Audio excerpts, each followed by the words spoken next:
Hello, my name is Kylie, and today I'm going to talk about an interpersonal communication and my personal experience with the interpersonal communication. I will be talking about social penetration theory and a personal experience going through the social penetration theory. Now, before I get into my personal experience, I wanted to talk about what social penetration theory means.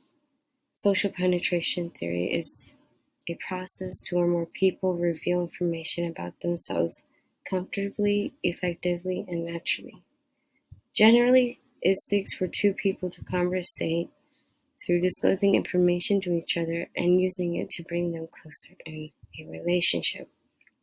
The benefits going through social penetration theory is self-clarification, social control, social influence, honesty, increases mood and mental health.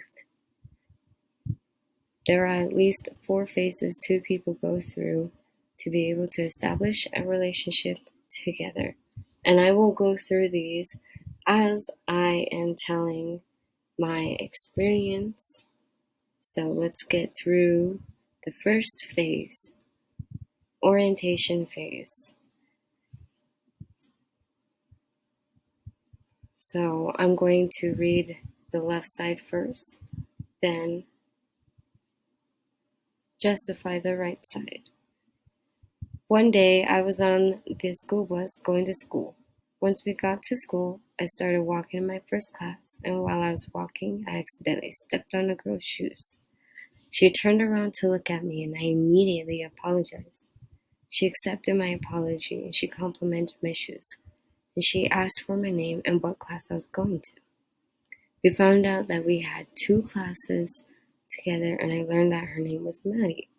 So this is an introductory phase between 2 or more people meeting for the first time and still engage with each other's presence superficially.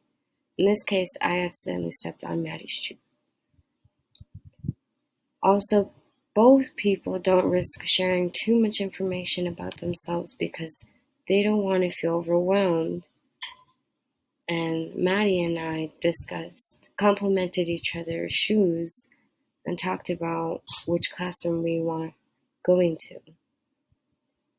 We started to begin to have light conversations and share similarities and hobbies, favorite shows, music, and in this slide it shows Maddie and I liking the same type of shoes.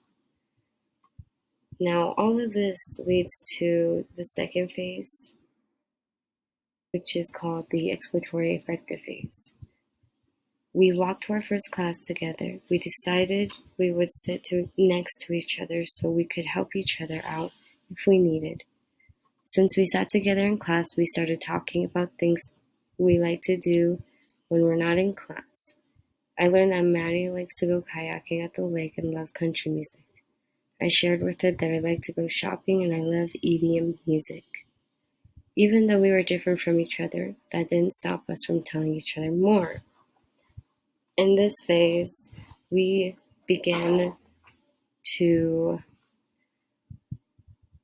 openly express more to each other than we did before. Whenever I talked about myself to Maddie, Maddie did the same back. So we became mutual at this phase.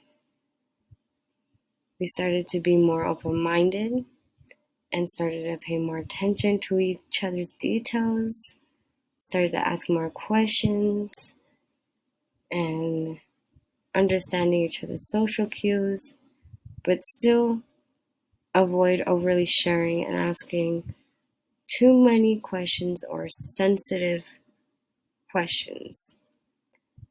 Because at this stage, trust is built between the two people. And this all leads next to the affective phase. After getting to know more about Maddie, For a year, my perspective of her changed. We told each other our deepest secrets and exchanged opinions on everything we discussed. I would call her and tell her about my day, if it was good or bad, and she would do the same. I started to buy her gifts for her birthday and during the holidays. I felt more happy that she was staying in my life and not going away. In this phase, both of us felt mentally and emotionally supported enough to share our personalities, our thoughts, our deepest opinions, and built a stronger trust while we're conversating and being social to each other. Both people develop a closer relationship and have trust. It doesn't matter what any of them do physically, they are attached emotionally and supportively. And this leads to the next phase, the stable phase. We were having so much fun together, hanging out in school and out of school, that one day we made ourselves best friends to each other. We promised to always look out for each other and to always motivate each other on our bad days to our best days. We promised to not replace each other or break up even when we get into disagreements. Most importantly, we would promise not to judge each other no matter what we told each other. To me, it felt like we were becoming a family, like she was becoming my sister. This is the most sensitive and intimate information shared stage, and this is really important part of the relationship because now you both feel happy and excited to have each other in these lives and don't know what to do without each other. This relationship that is now fully built is now going to be announced to anyone they come across, and everyone's going to know that they're best friends.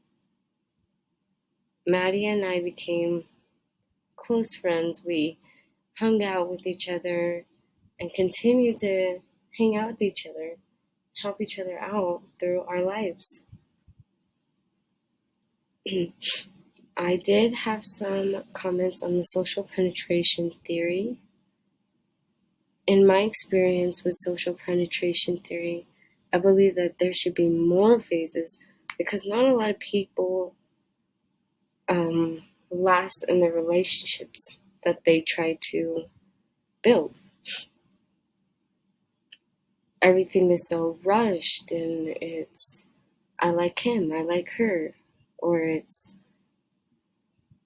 she's mine, he's mine. With more phases, it might help people perceive each other better or differently, which would make conflict less worrisome between both people. I believe people need to set boundaries for each other no matter what relationship is formed. And they should not rush the new relationship at all. I believe people deserve to have their own person or people to disclose themselves to anytime they need. This is